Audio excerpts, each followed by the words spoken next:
Millions of people taking Ozempic and other GLP-1 drugs are losing something far more dangerous than fat, and most have no idea it's happening until the damage is already done.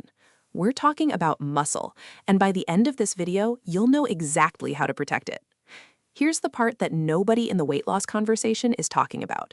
When you drop calories dramatically, which is exactly what GLP-1 drugs do because they crush your appetite, your body doesn't just burn fat for fuel, it burns muscle too. In some clinical studies on GLP-1 medications, up to 40% of the total weight lost was lean muscle mass, not fat, muscle. Let that sink in. Now, why does that matter so much? You might be thinking, okay, I'm getting smaller overall, isn't that the point? Here's the thing, muscle isn't just about looking toned. Muscle is your metabolic engine. It's what keeps your resting calorie burn high, it protects your joints, it regulates blood sugar, and it's one of the strongest predictors of long-term health and longevity we have. Lose enough of it, and you can end up lighter on the scale, but metabolically worse off than before. There's actually a term for it, and we'll get to that in a minute, because it changes how you think about this entire problem. So let's get into it. Here's what you actually need to do, starting with the most common mistake Ozempic users make. The biggest mistake people on GLP-1 drugs make is eating too little protein. When your appetite is suppressed to the point where a few bites feels like a full meal, protein is the first thing that gets crowded out.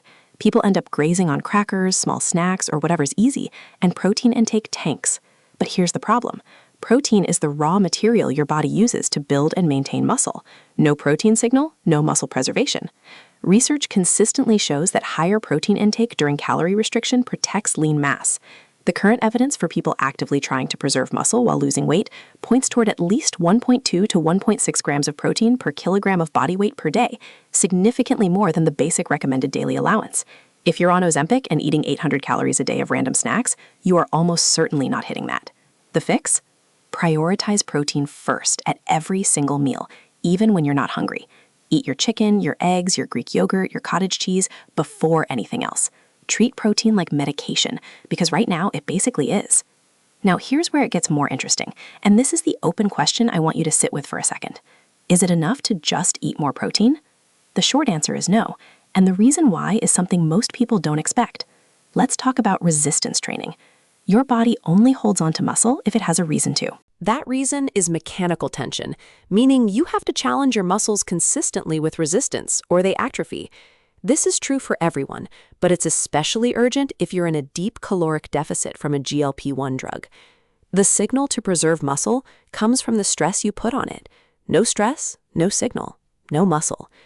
Even 2 to 3 sessions of resistance training per week, we're not talking marathon gym sessions, just 30 to 40 minutes of compound movements like squats, deadlifts, rows, and presses, has been shown to dramatically reduce the amount of lean mass lost during caloric restriction. If you're doing cardio only, you're solving the wrong problem. Cardio burns calories. Lifting weights tells your body to keep the muscle. You need both, but right now, lifting is the non-negotiable. Okay, remember that term I mentioned earlier, the one that reframes this whole situation? Here it is, sarcopenic obesity. It means having too little muscle and too much fat at the same time. And here's what's alarming. You can reach a normal BMI, even a low body weight, and still be sarcopenic obese if you lost the wrong kind of tissue getting there.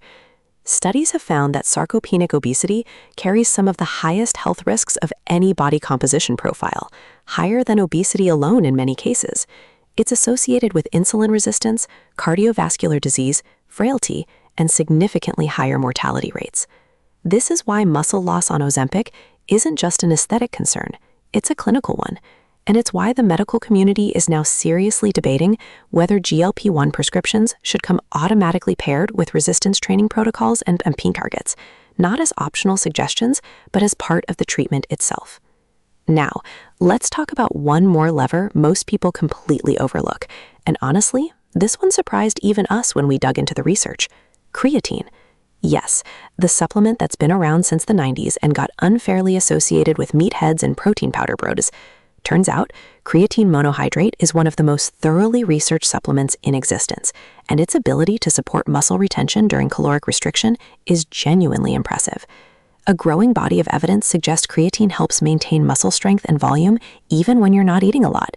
It improves the efficiency of your muscle contractions and may reduce muscle protein breakdown. It's cheap, it's safe, and it's one of the few supplements where the evidence actually backs up the hype. 3 to 5 grams per day mixed into water or a shake. That's it. If you're on a GLP-1 drug and you're not taking creatine, you're leaving one of the easiest muscle preservation tools on the table. Let's bring this all together because here's the real takeaway.